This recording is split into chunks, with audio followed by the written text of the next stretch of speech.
ಕೌಟುಂಬಿಕ ಕಲಹದಿಂದ ಹೆತ್ತವರು ದೂರವಾಗಿದ್ರು, ತಂದೆ ತಾಯಿ ಪ್ರೀತಿ ಸಿಗಲಿಲ್ಲ ಅಂತ ಹೇಳಿ ಬಾಲಕಿ ಆತ್ಮಹತ್ಯೆಯನ್ನ ಮಾಡಿಕೊಂಡಿದ್ದಾರೆ. 10ನೇ ತರಗತಿಯ ಲೇಖನ ಆತ್ಮಹತ್ಯೆಗೆ ಶರಣಾಗಿದ್ದಾರೆ. 17 ವರ್ಷ ಆಗಿತ್ತು. ತಂದೆ ತಾಯಿ ಪ್ರೀತಿ ನನಗೆ ಸಿಗ್ತಾ ಇಲ್ಲ ಅಂತ ಹೇಳಿ ಮನನೊಂದು ಆತ್ಮಹತ್ಯೆಯನ್ನ ಮಾಡಿಕೊಂಡಿದ್ದಾರೆ. ಸಿಕೆ ಅಚ್ಚುಕಟ್ಟು ಪೊಲೀಸ್ ಠಾಣೆಯಲ್ಲಿ ಈಗಾಗಲೇ ಪ್ರಕರಣ ಕೂಡ ದಾಖಲಾಗಿದೆ. ರಾತ್ರಿ ಮನೆಯಲ್ಲಿ ನೇಣು ಬಿಗಿದುಕೊಂಡು ಆತ್ಮಹತ್ಯೆಯನ್ನ ಮಾಡಿಕೊಂಡಿದ್ದಾರೆ. ನಾನು ಒಂಟಿ ಎಂಬ ಭಾವನೆ ನನಗೆ ಕಾಡ್ತಾ ಇದೆ, ನನ್ನನ್ನು ಯಾರೂ ಕೂಡ ಪ್ರೀತಿಯಿಂದ ಮಾತಾಡಿಸ್ತಾ ಇಲ್ಲ, ತಂದೆ ತಾಯಿ ಪ್ರೀತಿ ನನಗೆ ಸಿಗ್ತಾ ಇಲ್ಲ ಅಂತ ಹೇಳಿ ಆತ್ಮಹತ್ಯೆಯನ್ನ ಮಾಡಿಕೊಂಡಿದ್ದಾರೆ.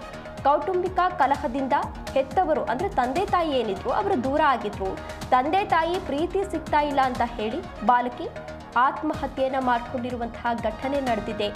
10ನೇ ತರಗತಿಯ ಲೇಖನ ಆತ್ಮಹತ್ಯೆಗೆ ಶರಣಾಗಿದ್ದಾರೆ. 17 ವರ್ಷ ಆಗಿತ್ತು.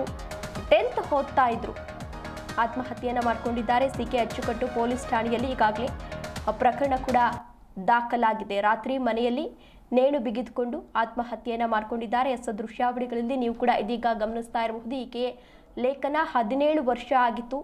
ನಾನು ಒಂಟಿ ಎಂಬ ಭಾವನೆ ನನಗೆ ಕಾಡ್ತಾ ಇದೆ, ನನಗೆ ಯಾವುದೇ ರೀತಿ ತಂದೆ ತಾಯಿ ಪ್ರೀತಿ ಸಿಗ್ತಾ ಇಲ್ಲ, ಹಾಗಾಗಿ ನಾನು ಆತ್ಮಹತ್ಯೆಯನ್ನ ಮಾಡ್ಕೊಳ್ತಿದ್ದೀನಿ ಅಂತ ಹೇಳಿ ಡೆತ್ ನೋಟನ್ನು ಬರೆದಿಟ್ಟು ಈಕೆ ಆತ್ಮಹತ್ಯೆಯನ್ನ ಮಾಡ್ಕೊಳ್ತಾ ಇದ್ದಾರೆ. ಇಲ್ಲಿ ಗಮನಿಸಬೇಕಾದಂತಹ ಅಂಶ ಏನು ಅಂತ ಅಂದರೆ, ಈ ಗಂಡ ಹೆಂಡತಿ ಜಗಳ ಅನ್ನೋದು ಸರ್ವೇ ಸಾಮಾನ್ಯ ಆಗಿರುತ್ತೆ. ಆದರೆ ಅದು ಡಿವೋರ್ಸ್ ತನಕ ಹೋಗಬಾರ್ದು. ಅವರೇನಾದರೂ ಡಿವೋರ್ಸ್ ಏನಾದರೂ ಮಾಡಿಕೊಂಡ್ರೆ ಅಥವಾ ಬೇರೆ ಬೇರೆ ಏನಾದರೂ ಆದರೆ ಮಕ್ಕಳ ಮೇಲೆ ಯಾವ ರೀತಿ ಪರಿಣಾಮವನ್ನು ಬೀರುತ್ತೆ ಅನ್ನೋದನ್ನು ನೀವು ಕೂಡ ಗಮನಿಸಬಹುದು. ಇತ್ತೀಚಿನ ದಿನಗಳಲ್ಲಿ ಈ ರೀತಿಯ ಪ್ರಕರಣಗಳು ಅಂದರೆ ಡಿವೋರ್ಸ್ ಪ್ರಕರಣಗಳು ಎಷ್ಟರ ಮಟ್ಟಿಗಿದೆ ಅನ್ನೋದು ನಮಗೂ ಕೂಡ ಗೊತ್ತಿದೆ. ಅದೇನೇ ಸಮಸ್ಯೆ ಇರಲಿ, ಅದು ಮಕ್ಕಳ ಮೇಲೆ ಪರಿಣಾಮವನ್ನು ಬೀರಬಾರ್ದು, ಹೊಂದಾಣಿಕೆ ಮಾಡಿಕೊಂಡು ಹೋಗಬಹುದಿತ್ತು.